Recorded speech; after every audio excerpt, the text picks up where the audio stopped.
చక్క పెట్టిండి రాజు పెట్టినోడు పెట్టిన మంచి నీళ్ళు ఇచ్చింది కనుక ఇంత అన్నం ఇచ్చిపచ్చి ఆయన అంటారేమో అని ఆయన లోపల దిగులున్నది.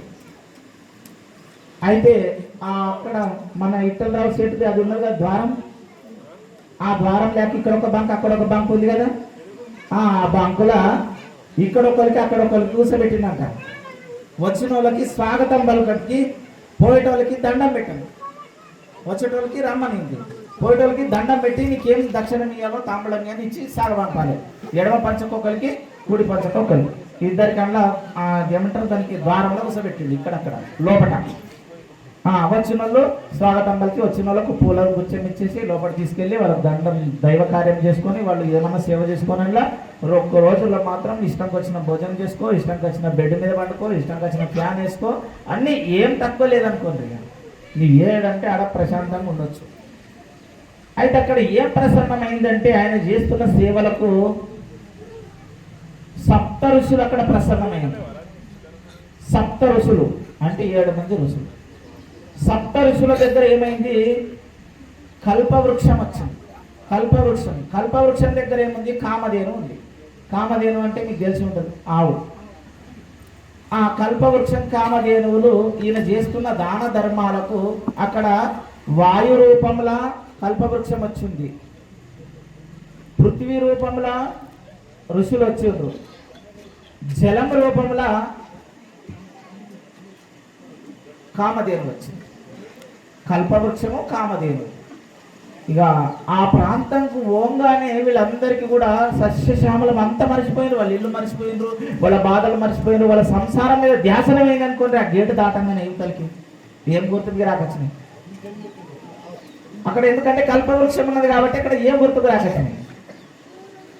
మళ్ళీ మీకు వచ్చిన వాళ్ళందరూ ఇక్కడనే వస్తున్నారు, టైట్ అయిపోయింది జాగా. దీంట్లో ఎంతమంది పట్టారో అంతమంది పడతారు కదా, అంతకంటే ఎక్కువ పడితే మీరు బొర్రిపోతారు కదా. అయితే రాజ్యాన్ని ఆదేశం చేసింది ఎవరికి ఇబ్బంది జరగకూడదు.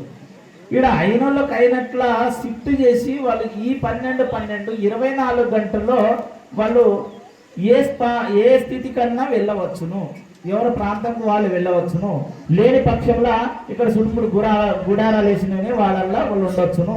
జనానికి ఇబ్బంది పెట్టకుండా సిబ్బంది కలిగించింది అన్నమాట. అక్కడ చూద్దామని వాళ్ళు వచ్చారంటే చిత్రగుప్తుడు వచ్చింది. ఇంత పుణ్యం చేస్తుండు కదా అని చిత్రగుప్తుడు వచ్చింది. ఇక ఎక్కడికెళ్ళి ఆ ద్వారంకి వెళ్ళి చిత్రగుప్తు వచ్చింది. చిత్రగుప్తు వచ్చి కలిగిన చిత్రగుప్తుడు ఎట్లా ఉంటాడు, కోపం ఉంటుంది, దయ ఉంటుంది, జాలి ఉంటుంది, అన్ని రకాలు ఉంటాడు ఆయన.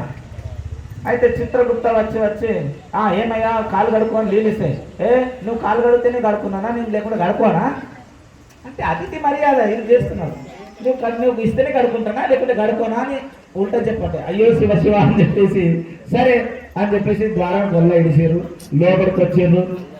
ఆయన ఏం కావాలనుకున్నాడో అన్ని రకాల నెయ్యి భోజనం అన్ని దొరికినాయి, ఏమేం కావాలనుకోండి అన్నీ దొరికినాయి. ఆ తర్వాత ఆయనకు లేదు అనిపించుకోవాలి, ఆ చిత్రగుప్తం ఏదో ఒక లేదు అనిపించుకోవాలి దానం చేసినటువంటి వ్యక్తి దగ్గరని ఆయన అన్ని తిరుగుతూ ఉన్నాడు. మొత్తం తిరిగి అన్ని తినేటక్కడ కల్పవృక్షం ఉన్నది కదా. ఆ చిత్రగుప్తుడు కల్పవృక్షంలో అడుగు పెట్టంగానే ఆయన మర్చిపోయింది.